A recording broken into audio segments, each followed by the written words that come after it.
I want the world to know that Nnamdi Kanu is not facing any prosecution. Nnamdi Kanu is facing persecution. Persecution in the sense that since the history of law in Nigeria, it's well established that Nnamdi Kanu is the only defendant in the history of law in Nigeria that does not have adequate time and facility as provided by Section 36 of the Constitution, which gave an accused person right to have adequate time and facility to defend himself. What do I mean? You recall that some time ago, as his lawyer, when I went to have a discussion with him at the DSSS, my right was violated, I was intimidated, I was stripped to half naked there in DSSS. I rushed back to the Federal High Court and laid my complaint through originating processes. And after looking at all that happened, the court said yes, Nnamdi Kanu's lawyer's rights was violated, granted all my release, and directed the DSSS to apologize to us and stop intimidating us and to pay me 5 million naira. That particular judgment was not appealed against. That particular judgment is still subsisting and valid. Now, we took the same application to the same Federal High Court, stating the reasons why Nnamdi Kanu should be taken away from DSSS. DSSS is a prosecution. You don't need to have a law degree for you to know that you can never be a judge in your own case. The principle of nemo judice casus. You can never be a judge in your own case. Anytime we went to DSSS to have a discussion with our client Nnamdi Kanu, the DSSS will set up gadgets, send the officials to come and monitor what we are saying. Right from the gate, they will search us. Whatever documents that the confidential documents that I'm going with to discuss with my client, they will collect it, take it to the legal department. The legal department will read it, photocopy it, before they will hand it over to us. Whatever minutes I collected from Nnamdi Kanu, as I'm coming out, they will collect it from me and snap it. So, in other words, there is no defense. And we have pleaded time without number that please, if you don't want to release him on bail, send him to Kuje Correctional Center. These are the people that we are trained on how to keep a suspect that is facing trial, and we call them awaiting trial suspects. If you go there, they apply professionalism. They will give you all the necessary materials, provide a secluded place for you to have a discussion with your client. Even those that have been accused of treasonable felony, those that are accused of terrorism, they never treated them like this. Not to talk about a freedom fighter, somebody that is fighting a just cause. Now we approach the same Federal High Court. The same Federal High Court refused to hear our application. I am talking about Honorable Justice Minta Nyako. Several applications has been made. In fact, one of them, he said that I'm not going to hear what happened in the other court. He said it. Now, on the last adjourned date, we are crying. Look at our predicament. Somebody that is going to face the trial, we are about to commence trial in line with the Supreme Court judgment. Can you direct these people? Can you direct that Nnamdi Kanu should be transferred to Kuje prison? He refused. She refused. She refused only to tell us that there is no security in Kuje prison, quoting the judge. You pressmen were there on that day. Now, you are now telling us that if Nnamdi Kanu is convicted for whatever charge you have, is he going to serve the prison term at DSSS? The answer is no. Now, what it means is that the Captain Nnamdi Kanu there so that Nnamdi Kanu will not have a very fortified defense. This thing you must let the world know, because I saw one person, though I don't want to call him a journalist, because I know those who are journalists. He wrote in social media that Nnamdi Kanu don't want to face trial. These are our challenges. That one is on that. Remember that the Supreme Court also said, after admonishing the judge, I don't want to use the word after insulting the judge, I don't want to use it. I prefer to use the word after admonishing the judge, say that the judge ought not have revoked his bail. And in the first instance, in other words, impliedly, Supreme Court has reinstated that bail and asked the court to make the pronouncement. But that is where I have an issue, because you don't destroy our jurisprudence because of Nnamdi Kanu. Without Nnamdi Kanu, there must be Nigeria. With or without Nnamdi Kanu. So you don't, whatever thing that we are stating today is going to be a precedent. Now the question there is that what stops Supreme Court judges from exercising their power under Section 6 that gives them unlimited power to reinstate that bail? They referred us to Federal High Court. Now we went to Federal High Court as a surplusage to apply for the bail. The bail was rejected.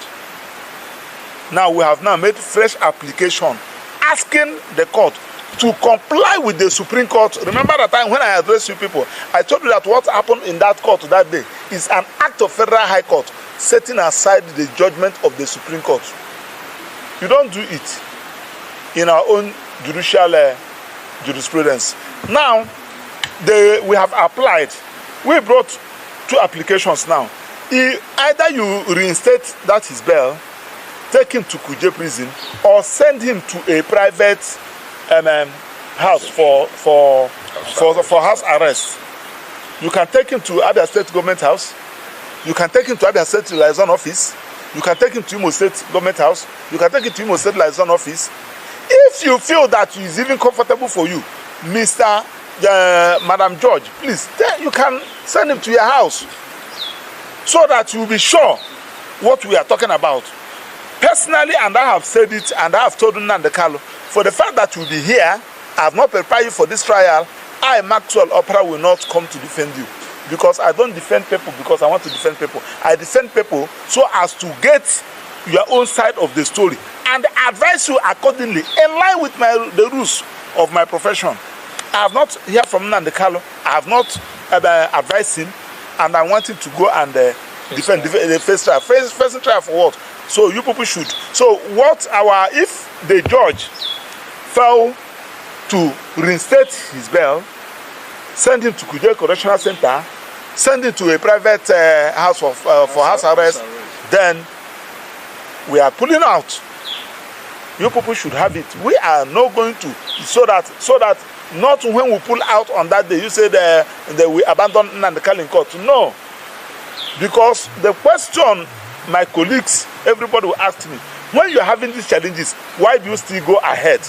It's just like where you are traveling, and they told you that the armed robbers are on the road, kidnappers are on the road.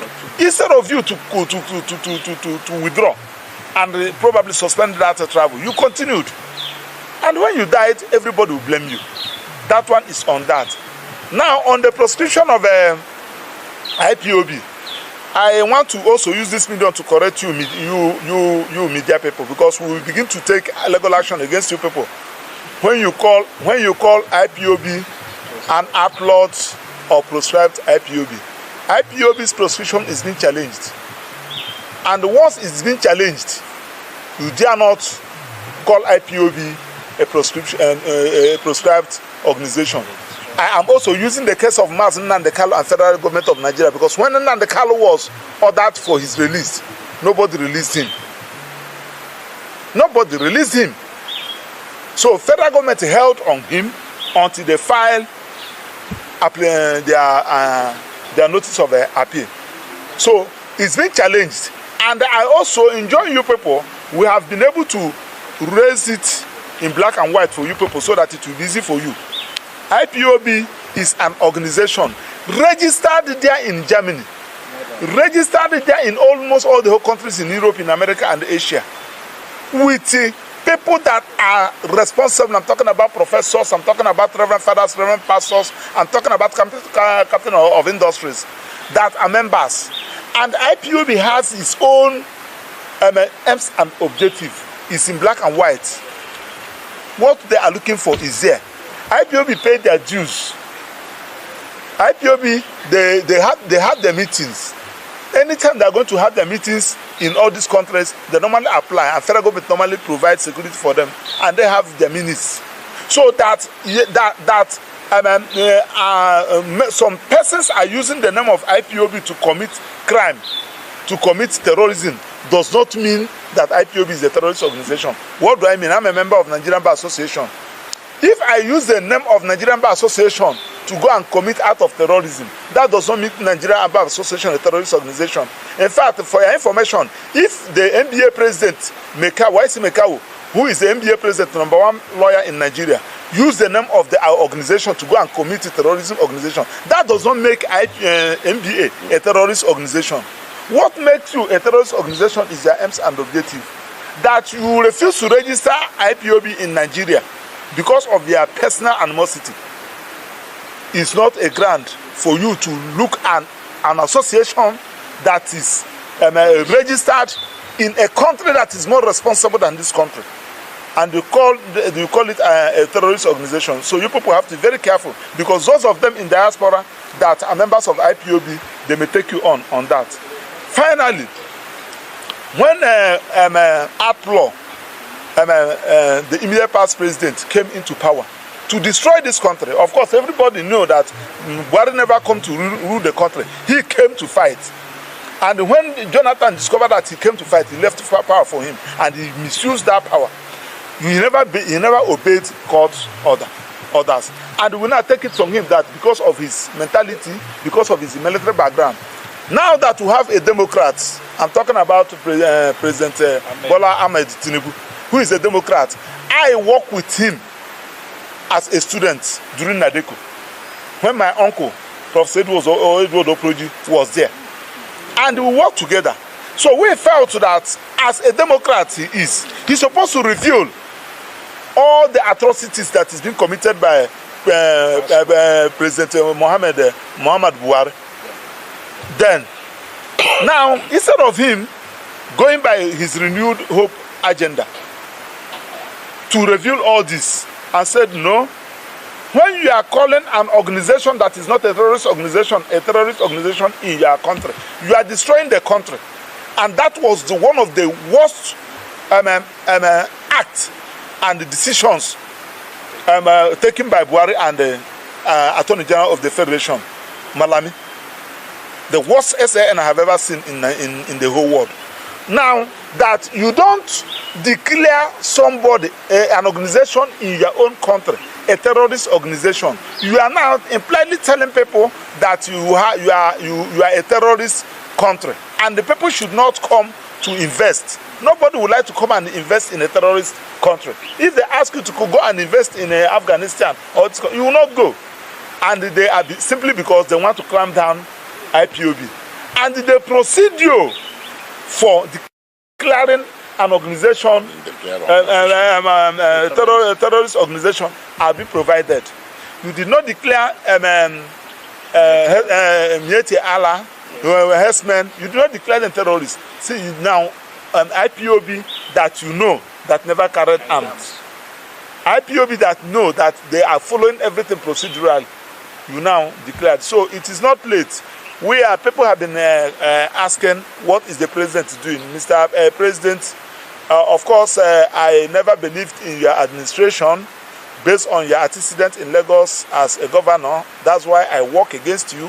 I voted against you. If opportunity for that is surface, I will still work against you. But now, you still have an opportunity to amend your ways. Look at all those decisions President Buhari took in respect of this Nnamdi Kanu'S matter and IPOB matter. Look at a way you can apply political solution.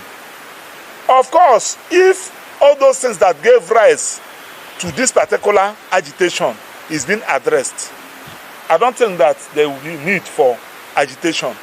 But as you have been going about lopsided appointments, taking decisions as if you are God, it will not solve that particular issue. You arrested Nnamdi Kanu, and somebody is somewhere also agitating. I'm talking about Simon Eba. You have now declared him wanted. Have you arrested him? What did the Finnish government told you when you asked them to repatriate him? So these are the issues you need to cool down and seek advice. The people that meant well for you, not all those people that are moving around you trying to pick one or two things. It will help you. Now, having said that, we are calling you, gentlemen of the press, and ask the federal government to comply with the order, and we're also calling the judge. Many people have said it that your conduct in the court that day shows that you are the judgment, the ruling you gave that day is not from you. I'm talking about that half-page ruling. You gave that and dismissed all the whole applications. You should also reconsider the judicial first. You consider rule of law first, and for us to go forge ahead. Telling Mr. President, you have seen how somebody that was arrested, I'm talking about Wadume, was arrested and he was released. We are talking about to name them, Kabiru Soko them, name a lot of them that were released, not to talk about somebody that is fighting for the right of his people, simply because you feel that he's an Igbo and you think that you can intimidate him. No, nobody intimidates anybody, because after 8 years, after 4 years or 8 years, as the case may be, you will leave, another person will come. So try and do something so that you write your name in the Guinness Book of Record.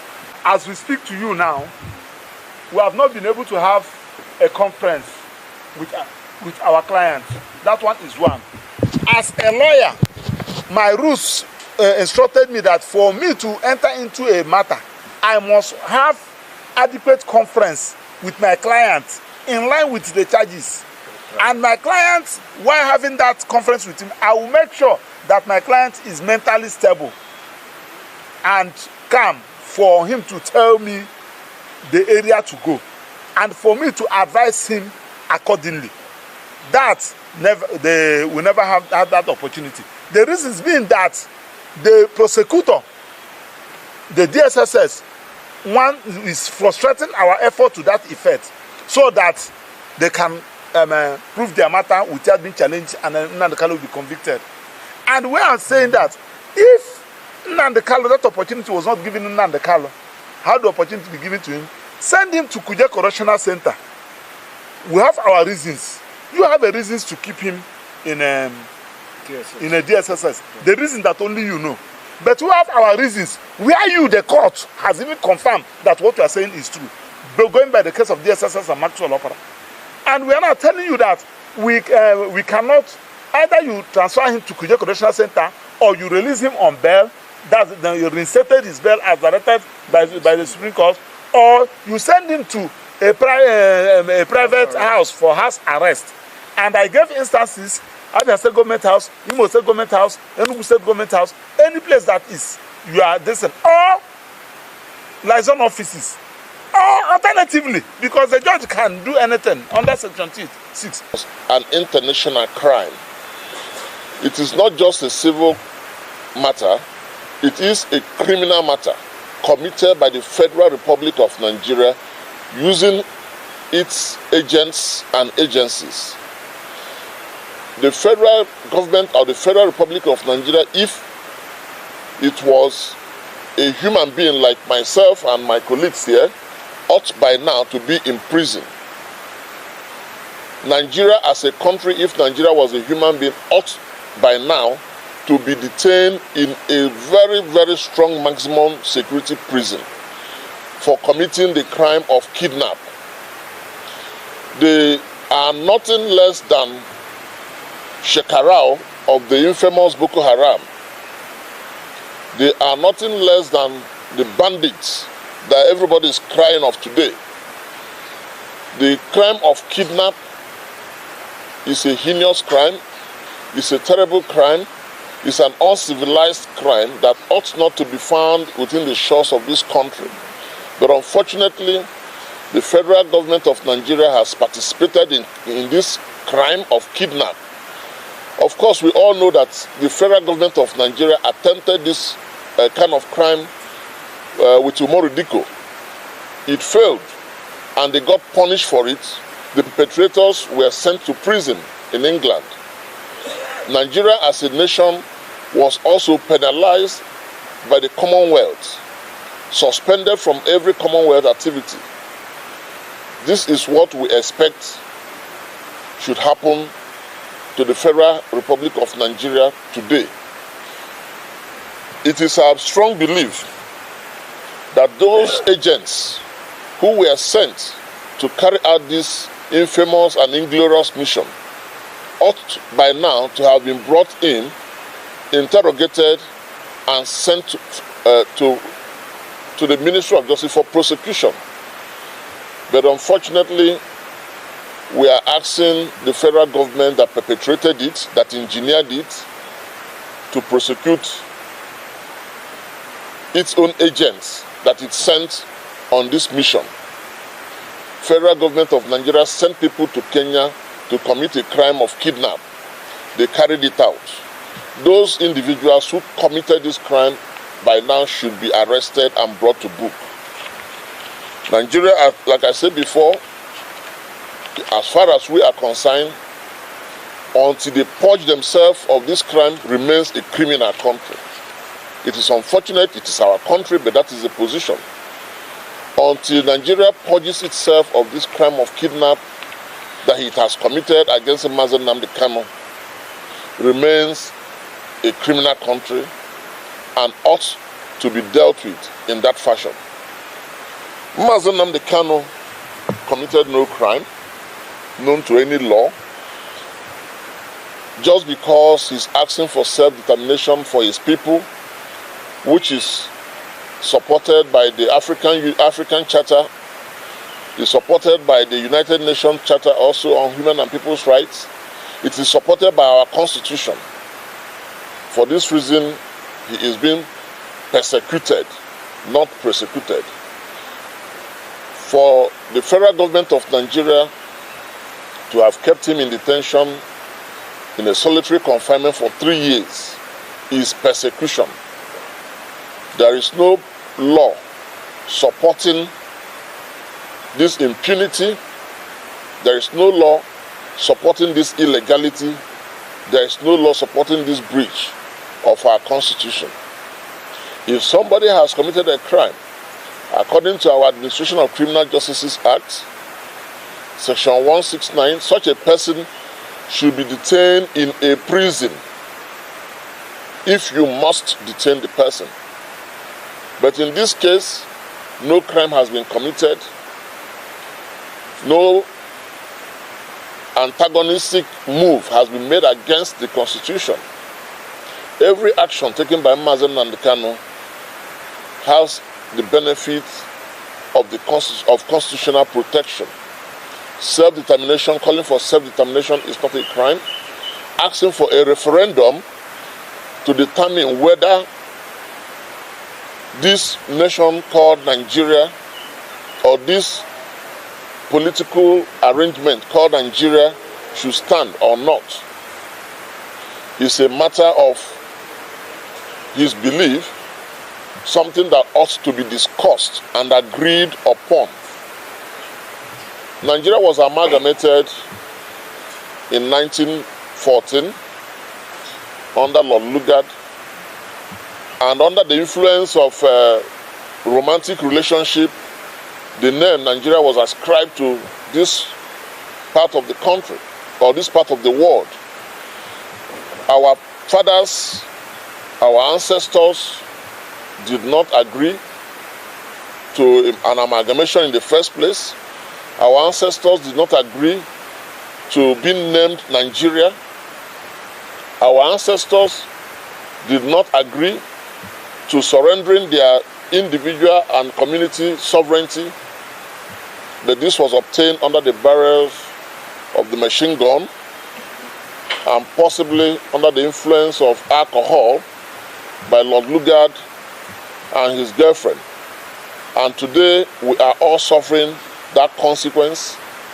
We are all suffering that false unity.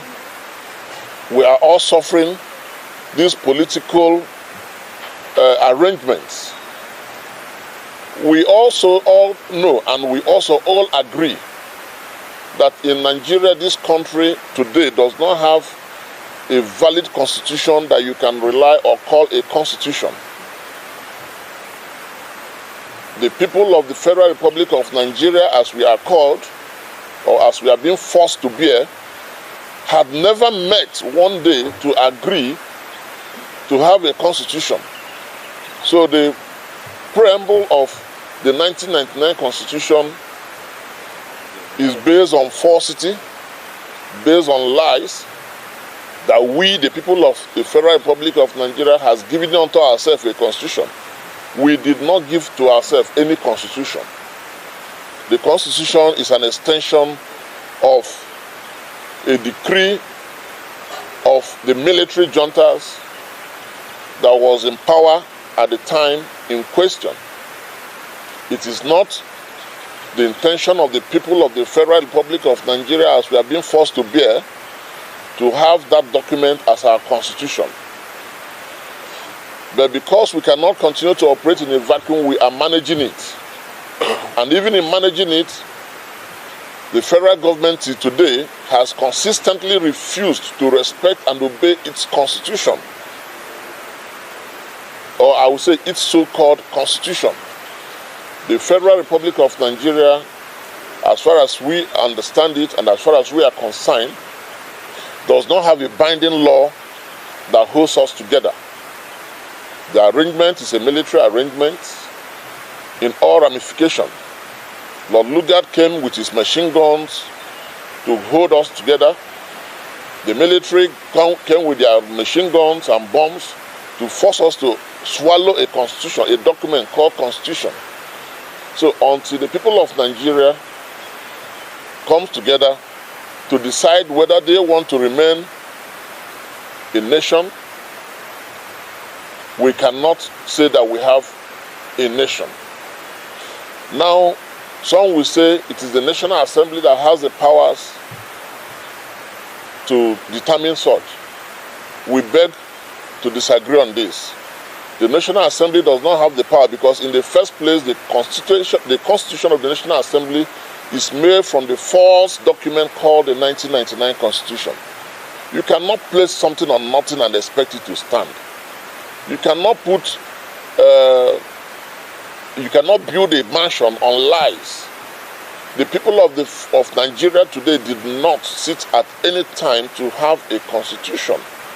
A decree, a military decree was made, and we were forced to take it and adopt it and accept it as our constitution. But ordinarily, I was not represented. People from my community were never represented in that constitution-making process.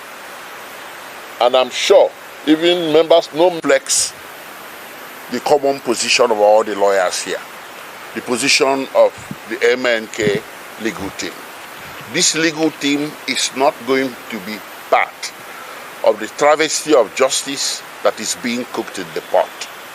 If Nnamdi Kanu is not going to get a fair trial, this legal team is not going to be part of murdering justice in a Nigerian court over the head of Nnamdi Kanu. It does not mean we are going to abandon Nnamdi Kanu, but we will, as a group, as a team, abandon a process. We will refuse to be participants in a process that is geared to pre-program the injustice on the head of Nnamdi Kanu. Let that be clear. So it does not sound like we are going to boycott Nnamdi Kanu. No. If you want to say we shall boycott the judiciary, you can use that. But what we are boycotting will be manifest injustice So and lack of fair trial. They can go ahead and convict him without The cat cannot come before the horse. The horse must come before the cat. And what is the horse? Fair hearing. And the cat is the accelerated hearing. It cannot have any criminal trial without fair hearing. That is the point we are trying to make. And this message is being sent loud and clear to the Federal Republic of Nigeria and to the Nigerian judiciary. Thank you very much for coming. and you have a nice day.